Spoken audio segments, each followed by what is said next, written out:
Guys, welcome to my channel abstract creation. आज मैं आप लोगों को सिखाऊंगा कि अगर आपको एक्सेल के अंदर पिवोट टेबल क्रिएट करना तो वो कैसे कर सकते हैं। सबसे पहले आप अपना एक्सेल खोलिए और यहाँ पे आके ये आपके पास डाटा होना चाहिए। सारा डाटा आपके पास यहाँ पे सेव है। कोई भी डाटा हो, कुछ भी डाटा हो आपके पास, किसी तरह का भी डाटा हो आपके पास, इस तरह डाटा सेव पड़ा होना चाहिए एक्सेल के अंदर, ठीक है। और अगर सपोज आपका डाटा यहाँ से शुरू हो रहा है, यहाँ से लेकर शिफ्ट का बटन दबा के राइट एरो दबाते हुए आप आखिर तक ला के इसे सेलेक्ट कर लें, ठीक है। उसके बाद शिफ्ट कंट्रोल और डाउन का बटन दबाएं, सारा डाटा एक साथ सेलेक्ट कर लेगा ये आखिर तक, ठीक है। आखिर तक जहाँ तक आपका डाटा पड़ा वहाँ तक आपको सिलेक्ट करना है। मेरा यहाँ तक डाटा पड़ा मैंने यहाँ तक सिलेक्ट किया। उसके बाद आपने इंसर्ट पे जाके पिवोट टेबल पे क्लिक करना है। सही है गाइस, जैसे ओके करेंगे आपका पिवोट टेबल क्रिएट हो गया। तो पहला सवाल तो ये था कि अगर आप पिवोट टेबल क्रिएट करना चाहते हो कैसे कर सकते हैं। तो आप पिवोट टेबल मैंने क्रिएट करना सिखा दिया। अगर आपको इसके फीचर्स सीखने हैं तो आपको ये पूरी वीडियो आखिर तक देखनी होगी, तब जाके आपको इसके तमाम फीचर तो नहीं सिखाऊंगा, फीचर्स तो बहुत सारे, लेकिन बेसिक फीचर्स मैं आपको सिखा दूंगा कि किस तरीके से आप इस डेटा को यूज कर सकते हो पिवोट टेबल के अंदर। सपोज मेरे पास ये सारा डाटा पड़ा हुआ है, ठीक है। और अगर ये जो डाटा है ये हेडिंग्स में है, ठीक है। और ये हेडिंग्स जो हैं ये बेसिकली वो हेडिंग्स हैं जो आपके डाटा की सबसे टॉप पे शो होगी यहाँ पे, सही है। ये जितना भी आपकी हेडिंग्स हैं, सही है, वो सारी जो है वो यहाँ पे शो हो रही है, ठीक है। ये जो है आपकी फील्ड्स हैं, सही है। आप अपने डाटा को फील्ड्स में किस तरीके से यूज़ कर सकते हैं। कॉलम में करना चाहें कॉलम में कर सकते हैं, अगर रो में करना चाहें रो में कर सकते हैं, अगर फिल्टर में करना चाहें फिल्टर में कर सकते हैं, अगर उसकी अगर काउंट में निकालना चाहें, वैल्यू में निकालना चाहें, सम में निकालना चाहें, तो वो आप उसको यहाँ पे डाल के यूज़ कर सकते हैं, ठीक है। बेसिकली आपको अपने डाटा को पहले समझना है कि आपका डाटा किस टाइप का है, फिर आप सारा वो डाटा जो है अब इस जो इन फील्ड्स में यूज़ करें, तब जाके आपकी एक रिपोर्ट अच्छी क्रिएट हो पाएगी, ठीक है।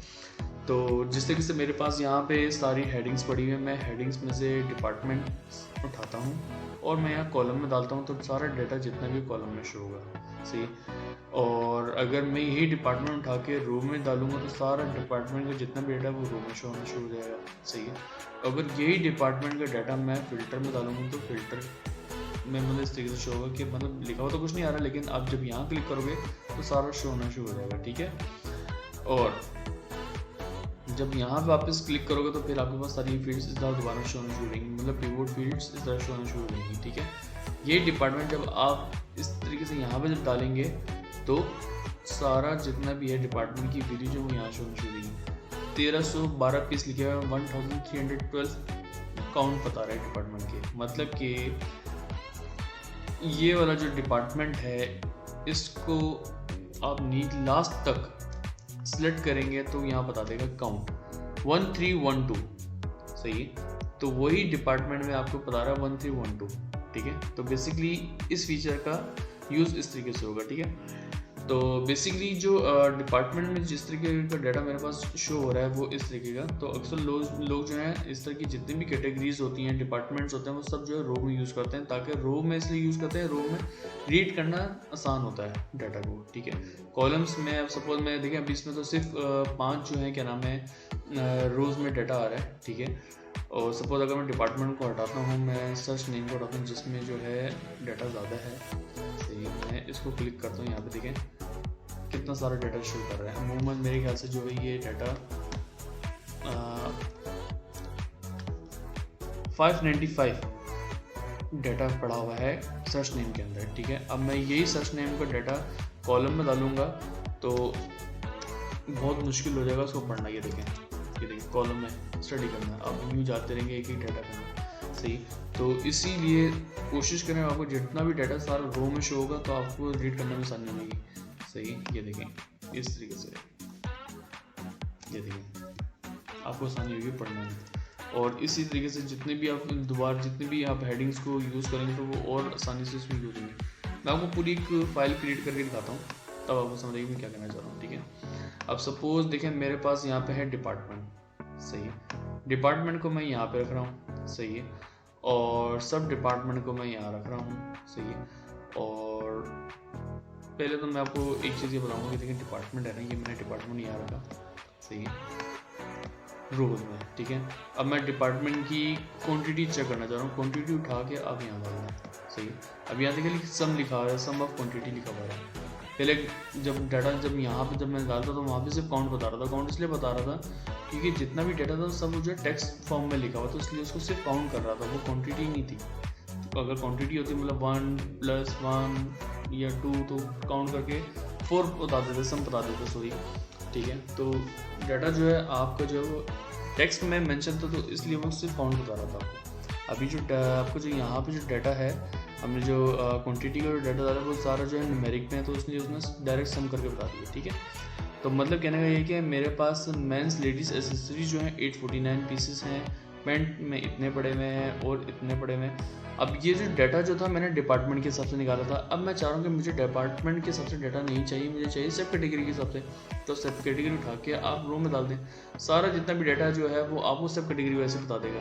मतलब क्लीनर पॉलिश जो है वो आपको इतने पड़े हुए हैं, इंसोल इतने पड़े हुए हैं, लेडीज एसेसरी डाटा में इतने पड़े हुए हैं। तो मतलब जितना भी डाटा है सब कैटेगरी का उस हिसाब से इसने आपको इन्वेंटरी बता दिया।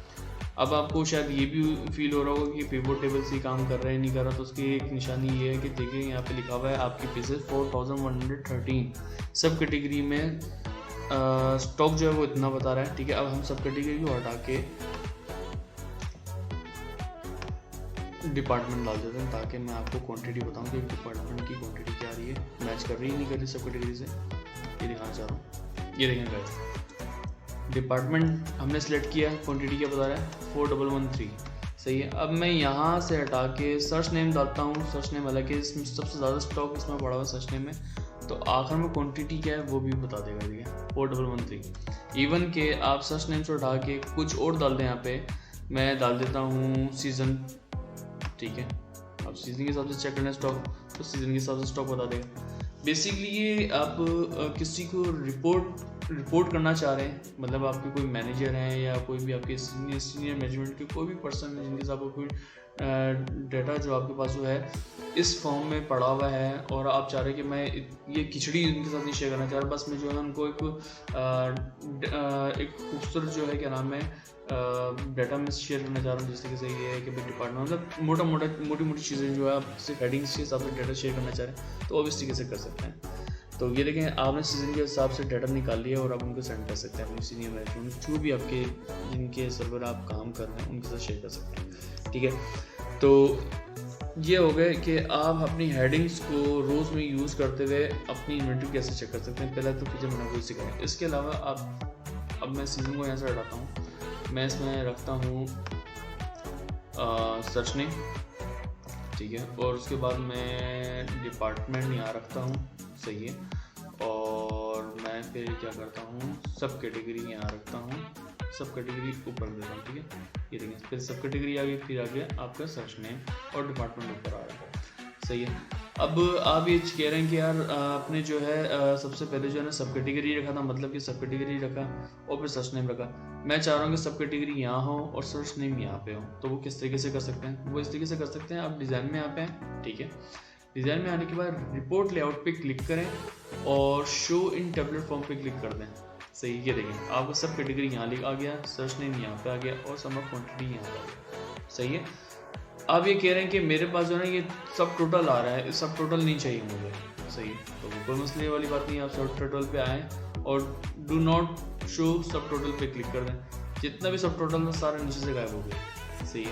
आप कह रहे हैं कि यार ये जो डाटा है ना मेरा, मैं चाह रहा हूँ कि इसका जो है ना नीचे रिपीट होते हुए आए, तो रिपोर्ट लेआउट में रिपीट ऑल आइटम पे क्लिक करें, ये सारा जो है आपका डाटा जितना भी है वो इस तरीके से शो होना शुरू हो गया, सही है। अब आप ये कह रहे हैं कि जितना आपके पास जितना भी शीट का डाटा था सब इसके अंदर शो हो रहा है, सही है। अब इसके अंदर जो है ना मिक्स हुआ है, अब ये हमें नहीं पता ये वाली कैटेगरी जो है आपकी पैंट में बिलोंग करती है या एसेसरीज में बिलोंग करती है, किस में बिलोंग करती है, तो आपको तो मालूम नहीं है। आप कह रहे हो कि भाई मैं सिर्फ पैंट्स का डाटा निकालना चाह रहा हूँ सब कैटेगरी के हिसाब से। आप यहाँ पे फिल्टर आपने डिपार्टमेंट में डाला था ना, तो आप इस फिल्टर को यूज़ करते हुए निकाल सकते हैं। मैं चाह रहा हूँ कि भाई मेरे पास जितना भी स्टॉक है ना उसमें सिर्फ मेरे पास जो है ना सब कैटेगरी का स्टॉक जो है सिर्फ पेंट्स का शो करे। पेंट्स पे आपने क्लिक किया, ये देखें गाइस सारा जितना भी है ना सब कैटेगरी के साथ उसमें इन्वेंट्री निकाल दी। मतलब कि पेंट्स की आपके पास इन्वेंट्री जो है 1370 पीस पड़ा है, ठीक है। उसके बाद आप फिल्टर यूज़ करते हैं, दोबारा पेंट्स से हटा के पोलो टी शर्ट पर क्लिक करते हैं, ठीक है। तो आप पोलो टी शर्ट की इन्वेंट्री चेक कर लें, 650 इन्वेंट्री पड़ी हुई है आपके पास पोलो टी शर्ट की, और ये सब कैटेगरी बस भी आप डिफाइन करते जा रहे हैं। सही, सब कैटेगरी आपने बता दी, उनके साथ उनके स्टाइल नेम भी आपने बता दिए, सही है। तो अगर आप चाह रहे हैं कि भाई मुझे पास जो है टी शर्ट के बता दो खाली, तो टी शर्ट की इन्वेंट्री जो है आपके पास जो है 750 पड़ी हुई है, सही है। तो गाइज इस तरीके से आप अपनी जो है डाटा को पिवोट टेबल में इस तरीके से यूज़ कर सकते हैं। ये बेसिक नॉलेज है पिवोट टेबल की जो मैंने आपके साथ आज शेयर करी है। अगर इससे रिलेटेड अगर आपको कोई भी सवाल आते हैं तो आप नीचे कमेंट्स के अंदर मेंशन कर सकते हैं, तो इंशाल्लाह मैं उसके जवाब आपको जरूर दूंगा। और अगर आपको मेरी वीडियो अच्छी लग रही है तो गाइज आपसे रिक्वेस्ट है प्लीज़ मेरे चैनल को सब्सक्राइब करें और अपने फ्रेंड्स के साथ शेयर करें, ताकि जो है वो मेरी इस तरह की वीडियोस देखें, ताकि उनको भी कुछ सीखने को मिले। और अगर आप लोगों को कुछ भी एक्सेल से रिलेटेड कोई अगर सवाल जवाब है, कुछ अगर आप चाहते हैं कि किसी चीज़ में मैं आपकी एक्सेल से रिलेटेड हेल्प करूँ, तो आप नीचे कमेंट्स में मेंशन कर सकते हैं, तो इंशाल्लाह मैं उससे रिलेटेड जो है आप लोगों की हेल्प करूँगा, अगर मेरे पास उससे रिलेटेड कोई हल हुआ तो गाइज़ उम्मीद है कि आपको मेरी वीडियो अच्छी लगी होगी। थैंक यू गाइज़, बहुत बहुत शुक्रिया, अल्लाह हाफिज़।